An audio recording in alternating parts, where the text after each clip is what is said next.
welcome to Bodyholic with D. This is episode number 20. My name is D. Katz Shachar, and I am a public health promoter. I'm a fitness trainer with over 17 years of experience, and I hold specializations in corrective exercise, women's fitness, and Pilates. I am also the founder and trainer of Bodyholic, the global health and fitness platform and community, and I'm the author of Rip It Up for Good. This podcast is a part of my effort and mission as a public health professional because I believe that real science-based information and knowledge is power. And my job in this life is to empower you. I want you to have high and sustained energy throughout the day, and I want you to feel better than you have ever felt before, during, and after your workouts, in and out of your clothing, and not only physically, but mentally and emotionally as well. Today's guest is my new best friend. I don't think he actually knows that yet, so this is me letting you know, Patrick, you are my new best friend. Patrick Herzog is a German military veteran, and following his military service, he became a qualified sports scientist, functional therapist, and personal trainer. He runs his own personal training studio. He is the head of education for FlexFit, and as you will hear in just a moment directly from him, he has accumulated vast and widespread experience in functional training, educating, and developing functional training equipment. Now, a quick heads up, the YouTube version does not have a crystal clear video, unfortunately, but I still think it is very much worth watching because Patrick does in fact demonstrate several exercises. You will still greatly benefit from the audio version as well. Let's kick back and enjoy. Patrick Herzog, I am so happy to have you here with me. Thank you so much for coming. Thank you. I'm so excited to be a part of your amazing podcast. And I love it. And yeah, we'll see how I can help you in my topic of the functional band training. Yeah, I'm excited about that. And actually, let's go right into that. So Patrick, because you are a functional training specialist and educator, I was hoping that you would provide your definition for functional training, because I think that's kind of a gray area for a lot of people. Yeah, that's right. And when it comes to definitions, especially definition of functional training, there are very different opinions what functional training is. And I think to understand a little bit the way I am thinking about functional training, you should know that for me, it's a difference if you are a fitness guy or a functional guy. This goes back into a little bit deeper into anatomics. So in anatomy books, you have muscle functions explained. So you have isolated muscles, and those muscles have a special function. And in functional training, you do not understand those isolated muscles into their single functions. You go a little bit more into a whole body approach, a holistic approach. And this is where the definitions, spread apart oftentimes. If you ask me for one sentence to explain a definition, I would rather go for that functional training is the boundless potential that you and your body possesses to achieve your optimal efficiency, and this at the right time, at the perfect dosage to attain your desired outcome with no pain involved. So this is my definition of it. What do I mean by? For me, function and function movement is three-dimensional. We all know that. There are 3 planes of motion, and we have to use it.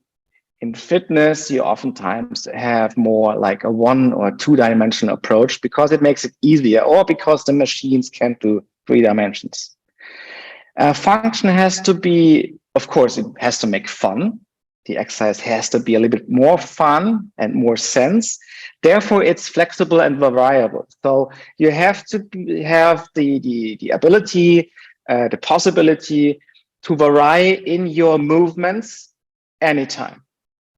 And you only can do that if you have 3 planes available that you can use. For example, you can do a step forward with your left foot, but you can do the same step to your side, or you can do a rotational step behind or even forward. So you do the same movement, but you vary in the outcome of the movement while you are doing the exercise. And this is a reactive training. So you react as a trainer or as a client to different tasks. And that makes the exercise authentic.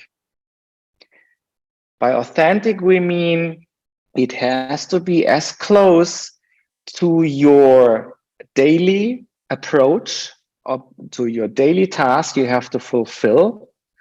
For example, if it goes into wintertime and it's cold outside and you or your client slips and tries to avoid falling down, they have to be able to do a very quick step forward or to the side to be able to get the body away from falling down. And that is reactive. An authentic exercise for that would be a lunge to any plane.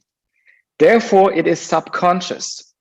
So I'm not telling my client in functional training, please do a step forward with your left foot 30 centimeters, go down with the knee to the floor. I'm just telling them, do a step forward. Mm-hmm. And then they choose one leg. And I already know which leg of them is dominant. So most of the time I then tell them, take the other one because it's the not dominant leg. And then maybe I tell them, do it a little bit further forward or a little bit more to the side or toe a little bit in to get them out of the comfort zone because they're always using the comfort zone. If you're training with machines and fitness training, you cannot do subconscious tasks. You only have to fulfill the one special task the machine is built for. And this is a main difference between fitness and functional training. In my daily life as a personal or functional personal trainer, I am trying to build up exercises that are most authentic to people who sit a lot or who stand a lot. And they all have one thing in common. And this thing is we are all built to go forward. We all have gait in common. So I'm trying to establish and incorporate the function of gait, upright walking, into every exercise I am doing. And you can do this with planks. You can do this with squats, with pushes, with pulls, with any kind of movement pattern. You can incorporate some kind of movements that you normally only find during the function of gait. So I hope I could make this a little bit clear. I love what you just said. Everything you just said. And I love the essence of the definition and then how you expanded on that. That was so clear. And that was fantastic. Thank you so much. Thank you. Thank you. Wow. It was a good question, although. So you're very modest and kind. Tell me. So I'm interested in. First of all, you're also a specialist in resistance training, resistance bands, and you incorporate it with the functional fitness. I'm also interested in what drew you into that. Like what drew you into the functional fitness and then the resistance bands? There's a band that's named after you. Yeah. You see the band, maybe the pink and the blue ones right there behind. Yeah, you're right. There's a story behind it. And I'm trying to make it shorter than the definition just before. You are here in my personal training gym in Munich, Germany. I will be turning 41 this month. So I'm a few years in the industry. I own the gym here for about, I think, 12 years by now. before I was pulled into the world of functional training, I did not have that long hair. I had a bald head because I was 10 years as an officer in the German army. I joined the army when I was 19, and I left the army when I was nearly 30. I studied sports science during my time in the army, and I was facing back issues right at the beginning because of the profession I had in the army. And I was also in hospital for a few weeks. And I nearly ended my career because of that, because no one had any clue how they could help me with my back issue. I did physiotherapy and all that stuff, and nothing helped. And then I remembered some exercises I did when I was younger, and I tried to cure myself in training. And as my back got better in my time in the army, I did not have to quit my career. I then decided to also study sports science to get a little bit more of knowledge in human movement. I still was doing very isolated exercise. I was a more fitness guy, but I tried to do these fitness exercises in, a standing or a moving position, because in my army time, I had to carry a backpack, which was heavy. And I'm not the tallest guy, I was always the smallest. So it looked like when I put on my backpack, that looked like I had my wardrobe behind me because it was too big. And during my study, I studied also in Munich here of sports science. I mean, I learned a lot, but I did not get the deep knowledge that I wanted to understand the training for, a soldier or for a moving person.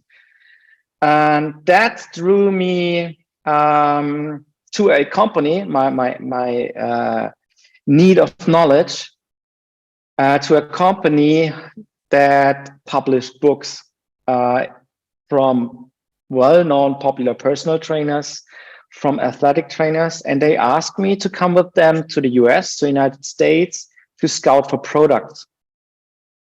And this even pulled me deeper and deeper into the product development stuff, into the guys who stand behind the products, and to the guys that I got to know who really had good and deep education that I was looking for so many years. So I got a lot of knowledge in product development, and I got a lot of knowledge into functional training.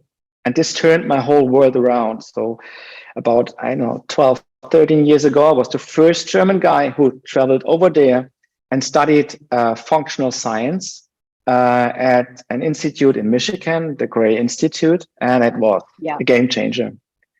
Mm-hmm. And when I came back, it was so clear that I had to build up an own gym, because a fitness gym was not the right place to be for me. I always carried my stuff there and back, and I was like, hey, why am I doing that? I need to have an own place. I need to put my place up like I wanted. I need special equipment for my purpose. And over the years, I came up with some ideas like a movement map, a special band, and a fascia roller that helps me and my clients move more effectively in a more easier way. And that's how, to make the story short, how I came into that place, why I built up my own equipment, and why I'm also head of education for a company that builds the bands, as I'm helping them with my functional science knowledge and transfer this one into the resistance training of the band. First of all, I think it's really important, and I'm glad that you shared your more personal story, because I think it's really important that people do hear about the back pain and the almost debilitating career-ending back pain, and then how, look at you now, right? You're a master of movement. So that's huge. And also, I'm going to just name drop for a moment and the company that you are the head of education for, the name of that company is FlexFit, right? And the Pat Band that's a part of FlexFit, right? Right. Right. Before I got to know FlexFit, the owner is Tim Hübner. He's a friend of mine now. I already was working a lot with bands. The company I traveled for, it's called Perform Better Europe, to the US. We recorded a DVD. It is called Fit with Mini Band and Super Band. I think it's still out on Amazon somewhere. Didn't sell really good, but it was the first DVD, and I think it was a very good DVD with my approach of band training, which was at that time maybe a little bit too early still. And we were using elastic bands, but made out of rubber. I think they are still out there. But already at that time, a few years ago, I realized that bands are an effective, a great way to train anywhere with a lot of function and authentic training exercise involved. But the rubber itself is not the best material you can use for elastic bands. But there was nothing else that I could use. So I had a lot of rubber bands in any size, length, and resistance. And I got to know Tim, the owner of the company FlexFit, at one of the functional training summits in Munich. He was an exhibitor there, and the owner of Perform Better introduced me to Tim because this guy already knew that I was looking for another material. I had guys coming into my gym from German companies, but no company that I invited here to introduce my project had any solution for switching from rubber bands to something else. I always was looking for some elastic textile stuff, but it was really hard for every company to find a solution. And Tim already had the perfect solution because he already had elastic bands made of textile. So you have the possibility to get rid of the rubber, which doesn't really feel comfortable on the skin. It tears your hair, and it always crumples together. And I had workshops where the rubber bands tear apart. And one time, one of the bands, I had two guys in one band for resistance sprints. So one guy keeps standing and the other guy is running away with, all of the power he can do. And they had one band between both of them, and this band tore apart. And, then it speed up and hit the guy who was running away into his glutes. And there was a sound that, in the whole gym, everyone was recognizing. And at that time, I was like, okay, I cannot go with those rubber bands anymore because it's too dangerous. And Tim had the solution with the textile bands. And I was like, hey, Tim, I have an idea. I need a band that is a little bit different from any other band you have in your range. And he was like, okay, I'm going to send you the material. You go to your sister, send it back to me, and then we will see and how we can make it happen. And that's how it came up with the Pat Band. And if your question is, okay, what is that Pat Band? It's an elastic band that's a little bit thicker. It's 3 meters in length, and it has 15 loops in it. So it can also vary in the intensity. I will show some of the exercises, I'm sure, later on. Yeah. That's how it came up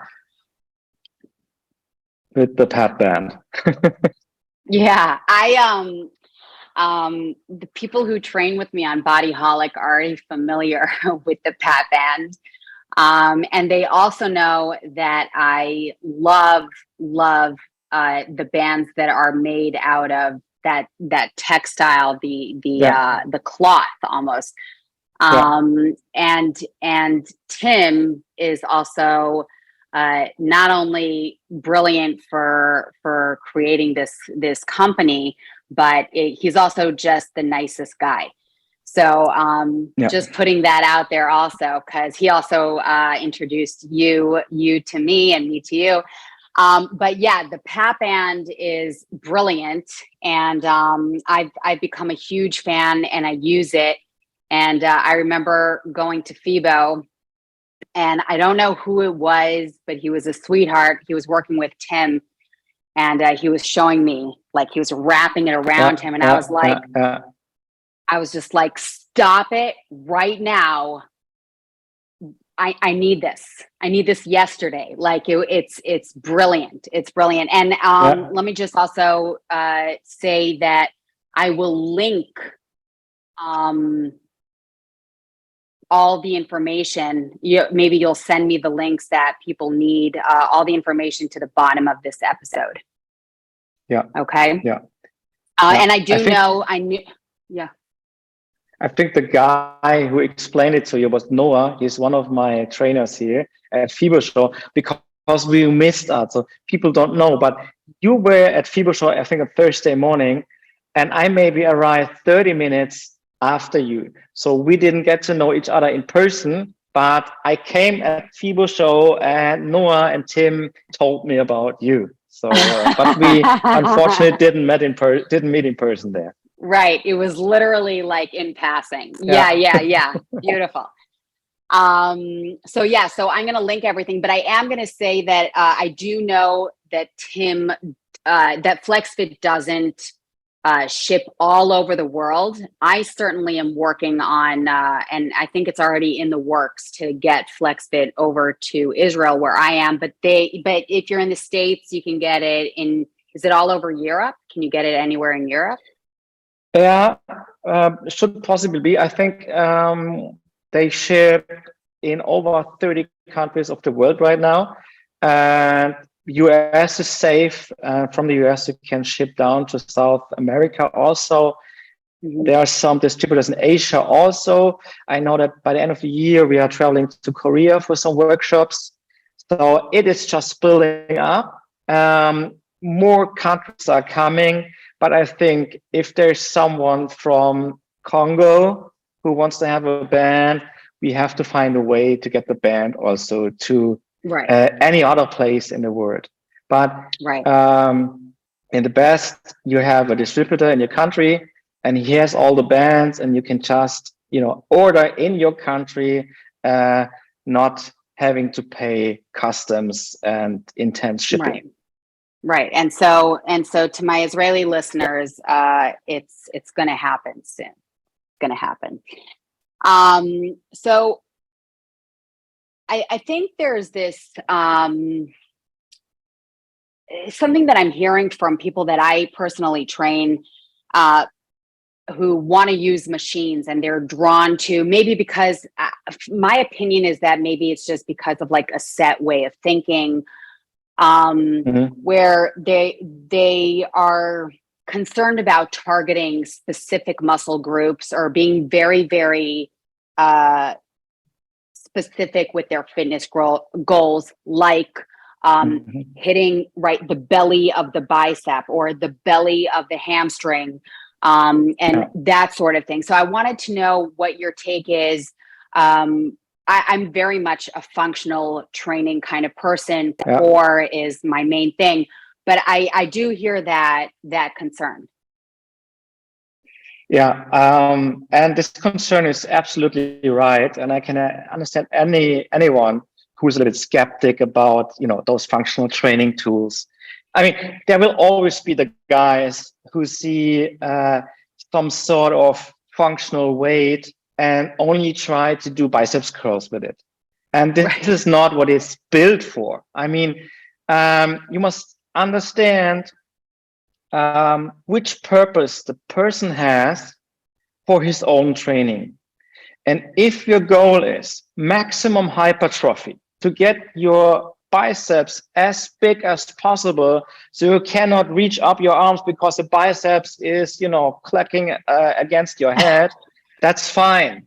I mean, that's good. If you want to have that and want to look like this, that's good. But a person who wants to achieve maximum muscle gain does not really want to have an efficient gait. He doesn't want to move like an ice dancer. He just wants to look like Arnold. And then I must be honest and I tell the person, okay, a band only is not the best tool for your special purpose.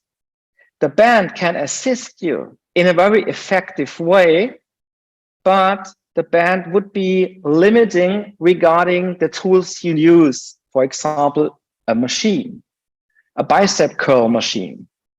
You can do bicep curls with the band, of course, but for this person with maximum hypertrophy, a better idea would be using a biceps curl machine and add a banded resistance. Mm-hmm. And I can tell you why. If you do a biceps curl, let's say with a dumbbell, the standing biceps curl, we all know the exercise. Mm-hmm. And if you do this with 10 kilograms per side, you will always have the 10 kilograms per side. And the thing is, the 10 kilos are heavier if the dumbbell is further down than it is up there, because in that position here, you have in the upper position, your biceps will have more strength. So 10 kilos are easier. And if your arm is already up, you also have to hold less of the dumbbell, but it still weighs 10 kilo, but the momentum of it is lower. Mm-hmm. So the thing is, the further you pull the dumbbell up in a biceps curl, the more strength and power you have, but the less resistance you will feel. And with the band, it is opposite. So if you add a band to the biceps curl, you can stand on the band on one end, and the other end is on your hand, and you pull the band up.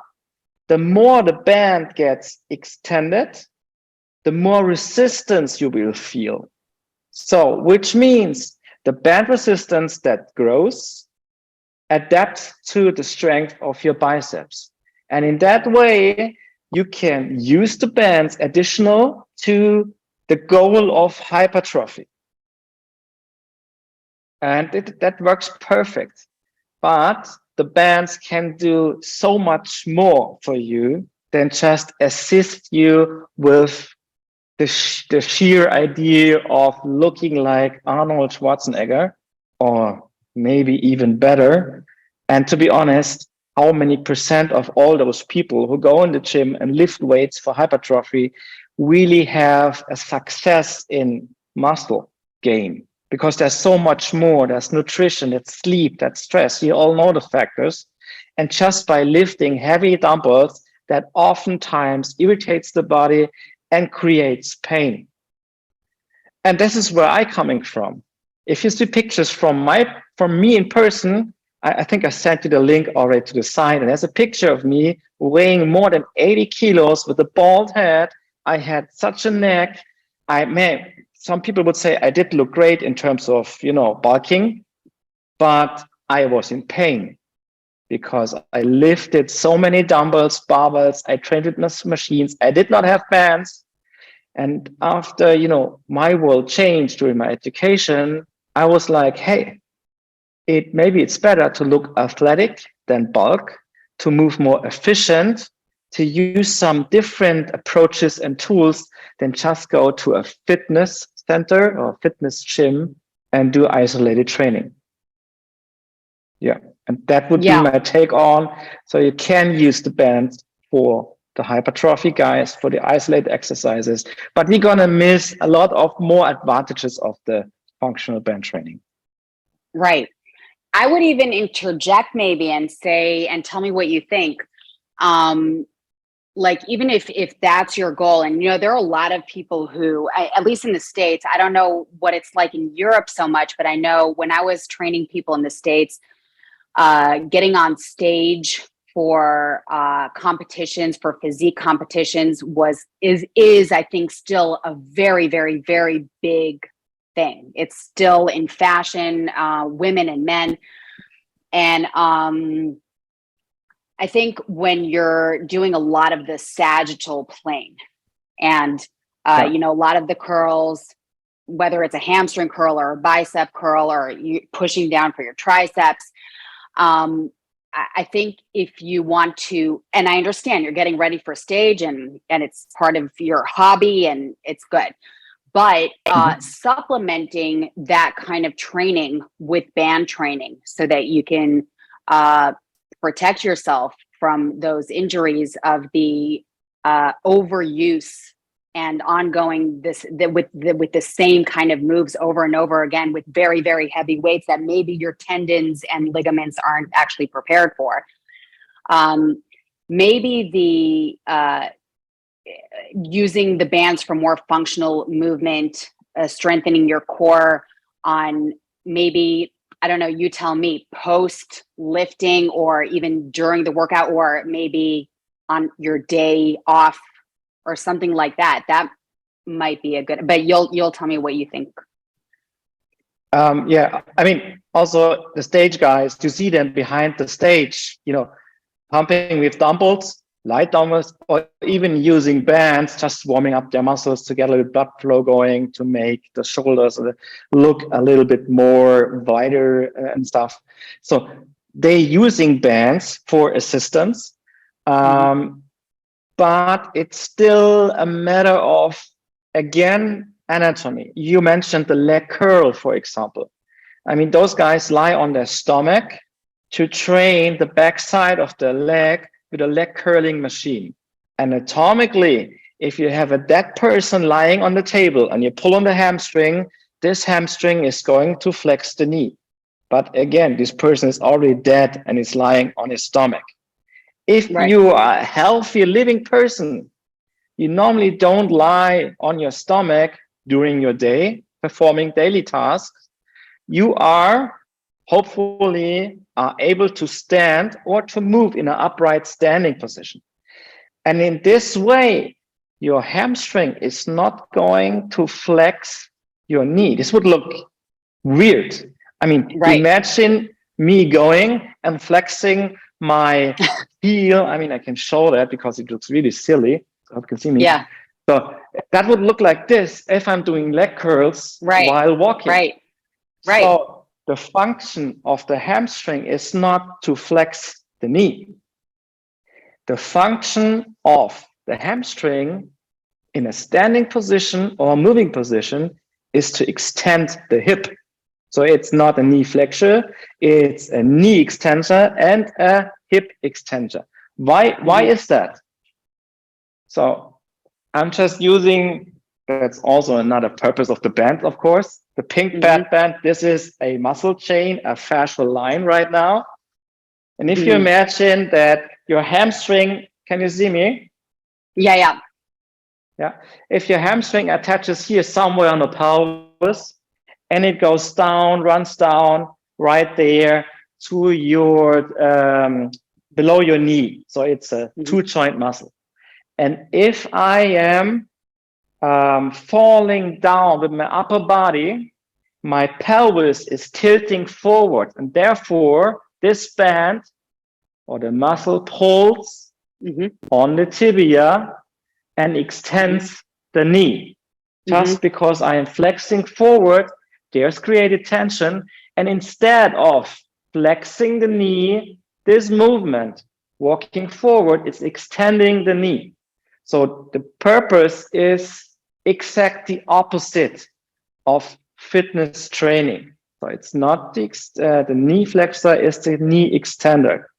And that's the main difference if you think about how I can build up muscles, but also give them an authentic proprioceptive way of adapting to this movement.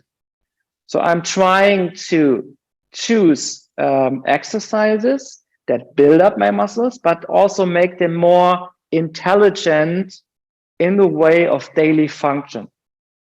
And if you ask, okay, now what is the exercise? What can I do to build my hamstring up and to give an authentic exercise for hamstring?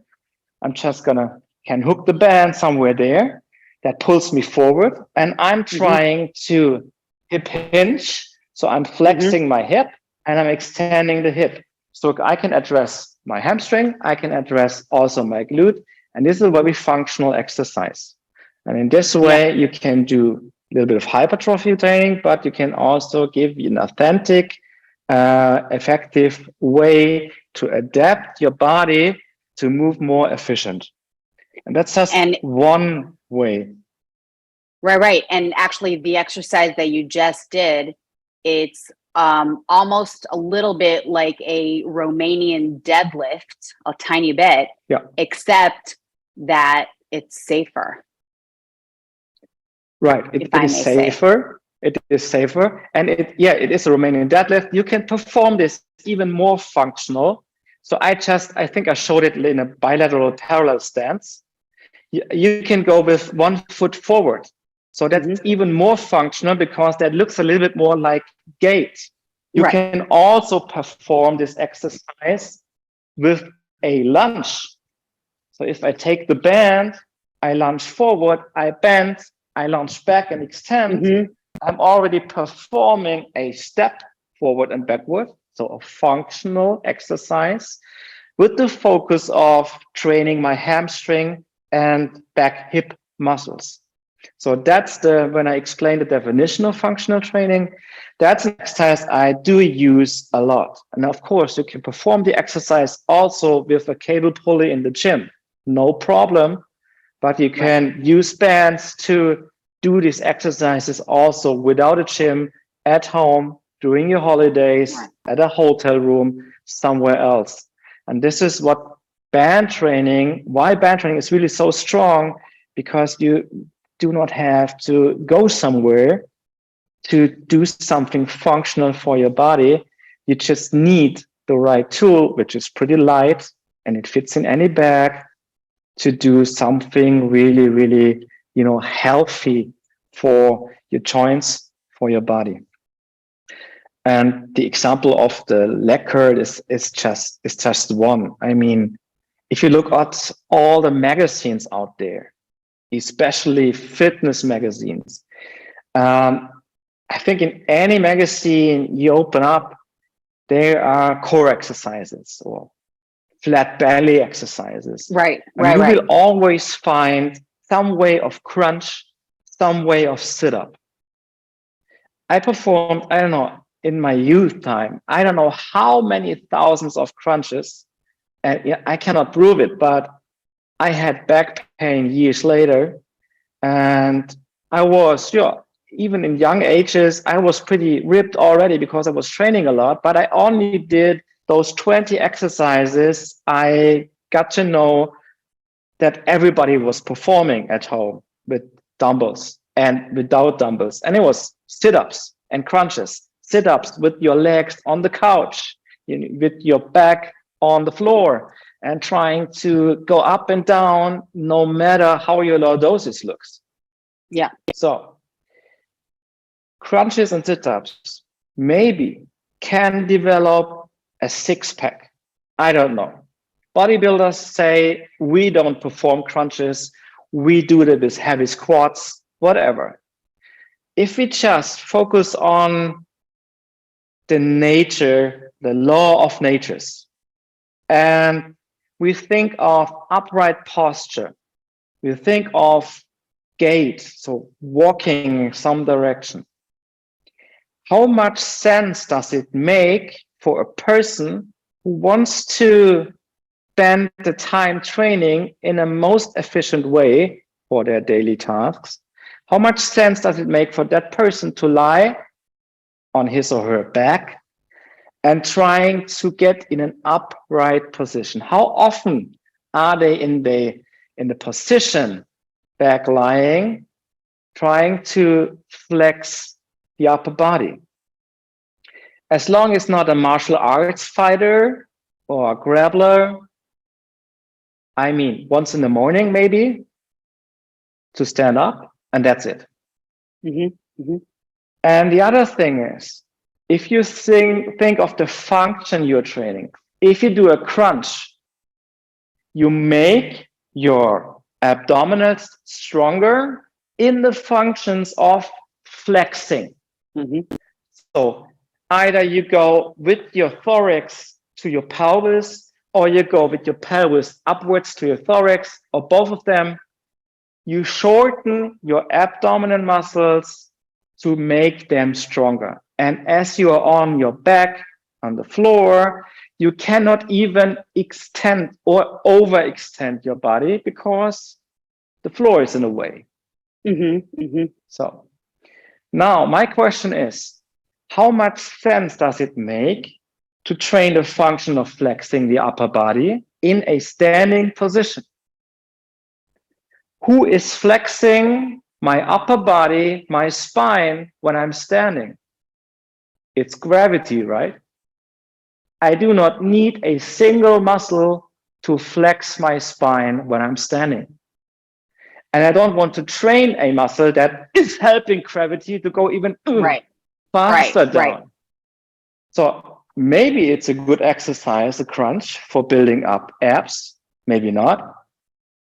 In a functional way, it doesn't make sense to do crunches, especially when you cannot overextend, load your frontal plane or your frontal line to explode into the opposite direction. And this is also one of the main differences between fitness and functional training, because many fitness exercises, especially from the fitness magazines, do not really make sense in the functional world. And now the question is, okay, fuck, I was performing thousands of crunches in my life. If this is not functional for me because I'm sitting a lot and I already have tension there and I don't need more tension, what kind of exercise can I do to build up a stronger core, to open up my chest, to open up my abdominals in order to be able to be safe in overextension and be able to build up strength to rotate and turn my body and to have an upright posture. And that this is where the bands are really strong. And this is the moment where we also have to talk about the three-dimensional zones, because your spine is working in a lot of rotation. There's a transverse plane. And when we pick exercises for upright posture, for strength spine, and also then for a six-pack, there's always a lot of rotation involved. So even in a function of gait, if you stand up and you do a step with your left foot forward, your pelvis is already rotated to the right. Your shoulder girdle has already rotated to your left. So with every single step, there's rotation involved. If I try to open up a door with the right hand, I have left rotation. If I'm trying to look to my right, I'm not doing this only with my upper spine. I'm doing also this with my middle and my lower spine and with my hips. And this is a main role in terms of thinking about functional exercises for core training. And normal dumbbells or normal machines in fitness gyms cannot integrate that way of thinking because they are not variable enough. So I hope this came back to your question, like maybe 10 minutes ago. Everything you're saying resonates with me on a very, very deep level. And I'm going to confess something. So before I founded the Bodyholic community, and people would ask me, because I've been training for many years. I want to say 21 years, and I've had a developed six-pack, I guess I would say, developed core. And people would always ask me, like, what do you do? You know, that's what people, that's normal. That's a natural question. And I would always answer, because also like you, I didn't go to the Gray Institute like you, but I certainly studied from people who came from Gray. And I also heard Gary Gray speak in IDEA way back in the conference. But I would say that I never crunch. I never, ever, ever crunch, do sit-ups. And by the way, I'm also a Pilates trainer. And when I was doing Pilates for myself, I wasn't doing it.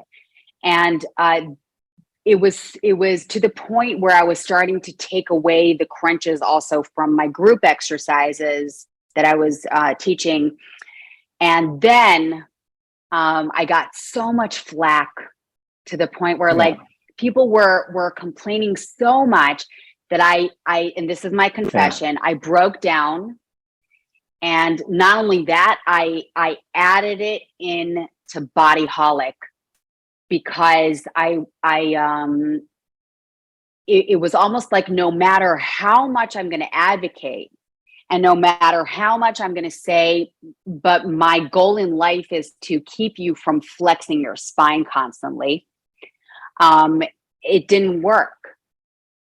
Yeah. And so I want every single one of my clients to listen to this episode. And everybody's gonna like anybody who hung out with me on a professional level for more than 5 minutes will know that everything you're saying, it like speaks to my heart. But that's my confession. Like I did sell out. Yeah, I am feeling totally with you. I can understand this to 1000%. But I can also understand your clients because my clients have the same mindset because they are primed with magazines, with social media. I mean, and to be honest, most of the time, the people who show flat bellies, six-pack exercise are not even over 30. So they have probably not the best diet, but the body they have allows them to eat a lot of, not the healthiest snacks and make them still look good. Just because you look good doesn't mean that you're performing the right exercises. It's genetics. It's, you don't have maybe that much of stress. And of course, when I was below my 30s, my knowledge was not half of what I'm now with 40. So those people really make you believe because of their own experiences that the exercise they perform are the reason why their belly looks like this. And the people you train in person or online, they want to feel the burn, Right. They exactly. think, like my people, they think if a muscle is burning, this has to be a good exercise. No other way. And you know what? I mean, you know it, and your clients also. Just because you could doesn't mean you should. A muscle can burn, and it burns because it doesn't have aerobic capacity anymore. It is in a acid state, and this is why it's burning. It's not burning because your muscle has an own brain, and this brain muscle tells the muscle, oh, this is a good exercise. I feel the burn. Now I can grow a lot. No, it's just because your muscle is, trying to catch some air because it is nearly, spreading apart. Right. This is why I can understand both sides. And I have the same struggle like you. What I do is I am reaching out to that standing example and how much sense it makes in a functional way to train the flexing strength of the core of the front muscles. And I'm doing the exercise with them. Just let me grab a roll. But I'm adding one more small tool. So if you have like a fascia roller, nearly everyone has it, or something that's similar thick. This gives you, especially in crunching or sit-up patterns, the possibility to overextend the spine. Because the flat earth, the flat ground now turns to be a little bit into a curve. So if I am lying down with my back on a fascia roller, place it right, I now have, I'm just saving my head and my neck, I now have the possibility to overextend to that roll and to crunch up. And if I tell them, stay in contact with the roll, they do not even crunch too much. So it's just a little bit. So they have still the crunch movement, but you added a little bit more of extension. And this is where the magic happens. So now my frontal line is able to protect the spine because it's activated. And with that so-called load, you can explode into the opposite direction. And this is even a test. So if I'm telling my clients, try to touch floor with your hands and maybe with your elbows, they can also test if they have enough flexibility here on the chest and if they have enough strength to come up again.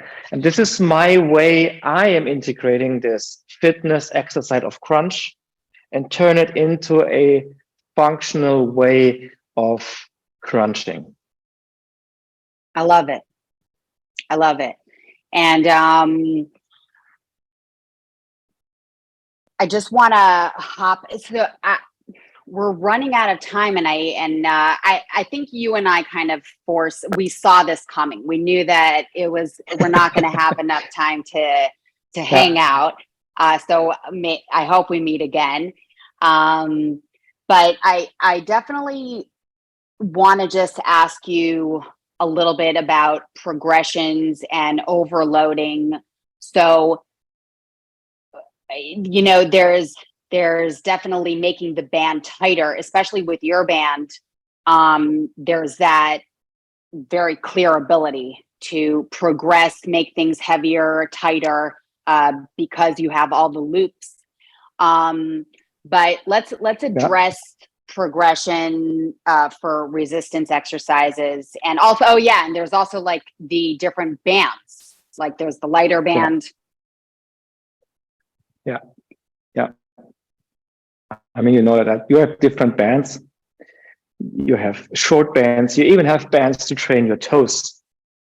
They are really small. You can strap it around your toe and your heel, and you can train your foot. You have bands that are mini, and you can train your hips. You can train your shoulder girdle. You have bands who are made for resistance training, for example, sprint. You have bands you can perform stretches with.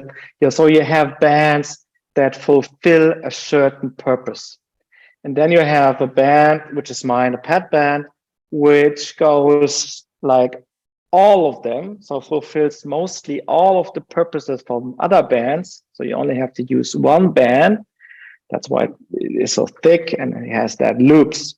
And in terms of progressive resistance, the shorter you take the band, the more resistance you will get. You can even go and take it double. It is already double because of the loops. There's a softer version. In a few weeks, it's coming out a third pad band, which is called tactical. So it's olive, and it's really for your special forces, army, military personnel, and it's really strong.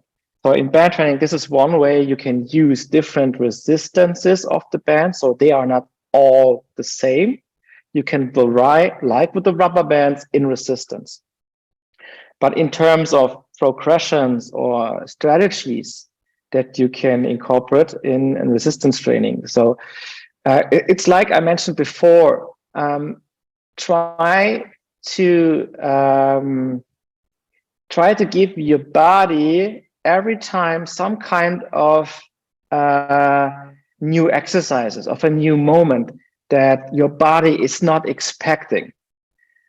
So you go for a variety of exercises. You go for new exercises, maybe not in every workout, but when I'm working out with clients, maybe 80% of the exercises, they perform in that hour or half an hour, they already know, and 20% are some way of variation or new exercises. And this gives a new input for your body. Of course, I can then always switch the bands. I mean, the resistance of it. But this is not, the first thing I am doing. I am trying to give new exercises to make them, a little bit more challenging while they perform. I integrate other movement variables. So I can go from a squat into a lunge. So I add a little bit of movement. And into that lunge, I can vary in the direction. I can do the lunge forward to the side. I can perform in a rotation. I can do the lunge and vary in the length. So I can go initial range. I can go end range if it's secure. I can perform, of course, 3 lunges. I can perform 30 lunges, depending on my goal and the resistance I'm using.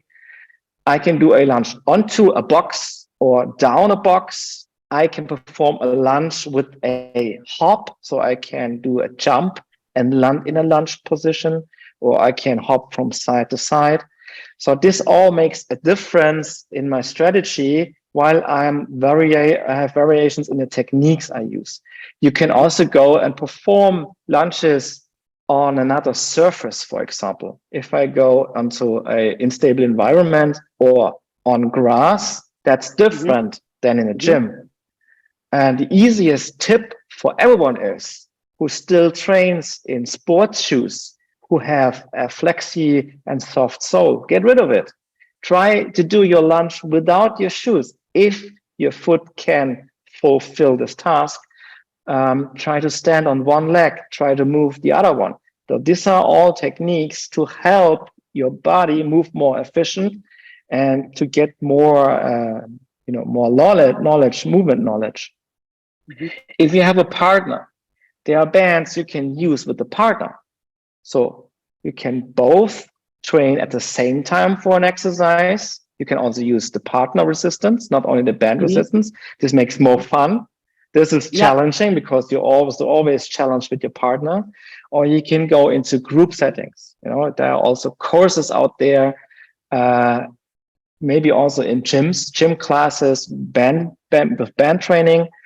There are some out there.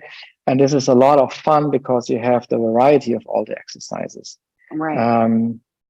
If you are very interested in how to train your body, if you want to grow your mind on exercises, you can always go on the internet, but you have to be very careful of whom you're listening to.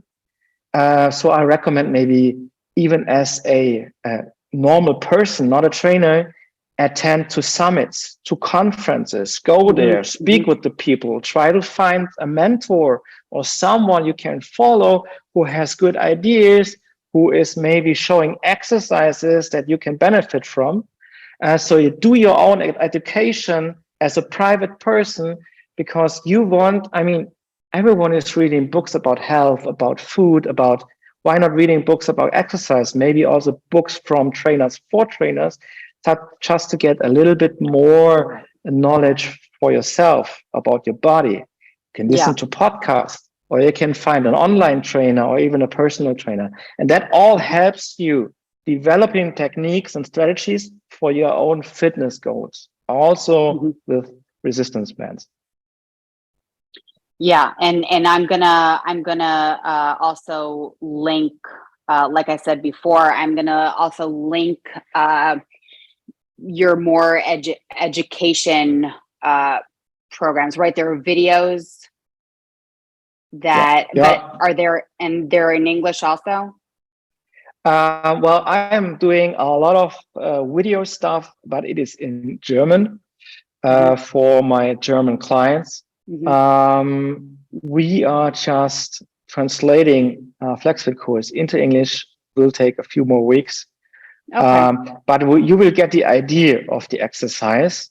And I have photos and pictures on my website, on social media, And you can always shoot an email if you are interested in Perfect. how to perform the exercises. And that is not a problem. Perfect. So all that will be linked to the episode. Thank you so much for joining me today. That was first of all, I had a blast. And second of all, that was such an important and fantastic conversation. Thank you. Yeah, thank you too. I mean, as you said, we couldn't cover everything, but if your clients, your customers, and your listeners have interest, we can set up another one, maybe do more practical stuff, maybe also together. You and Munich Absolutely. in a few weeks, maybe we hit for training together. So we will see. It was such a pleasure. I've got a gazillion ideas right now. We'll reach out to you very soon. We're gonna chat. And yes, I know everybody's jealous of me because I'm gonna get to hang out with Pat in Munich. You can be a little. I'm jealous of myself too. It's fine. It's my honor if you have the time and come by. It's an honor for me to welcome you here, and maybe we can do a quick workout together and record it for your podcast as well. Oh my God, that would be amazing. Okay, sounds beautiful. All right, Patrick, thank you so much. Thank you.